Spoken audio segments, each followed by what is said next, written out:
hilarious, Woodrow. Hey, I got one for you guys. Welcome to Alley Picked and today's quick tip. There's one subject I've never done a video on, wood filler. Now, I know that's not a very exciting subject, so I brought a couple of helpers with me for moral support. This is Woodrow, and this is the newest member of our family, Little Marky. Hello! What better experts on wood filler than, well, wood? Today's video isn't going to be a full length, but rather a short, quick tip on the best wood filler that I've ever used. I bought this quart of Pro Finisher wood filler about 10 years ago when I was working on my front room floor.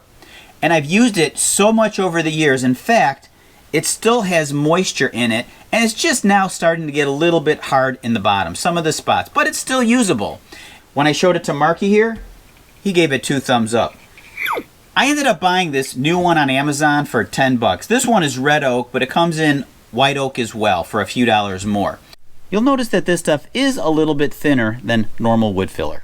A lot of wood filling products that I've used over the years are, well, frankly, one-use items, especially those little metal cans. You open them up and you use them, and by the time you need it again, it's hard as a rock. Then they've got these plastic tubes. They're better. This one here is soft in the middle, but the nozzles always get clogged. I know you can do your own wood filler by mixing some of the sawdust on your project with wood glue, but I'm not really sure that's very effective, especially in large quantities. So I decided to try it out.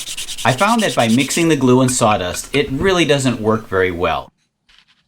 It's messy and difficult to use. I just think it's inferior to a product specifically manufactured to fill holes.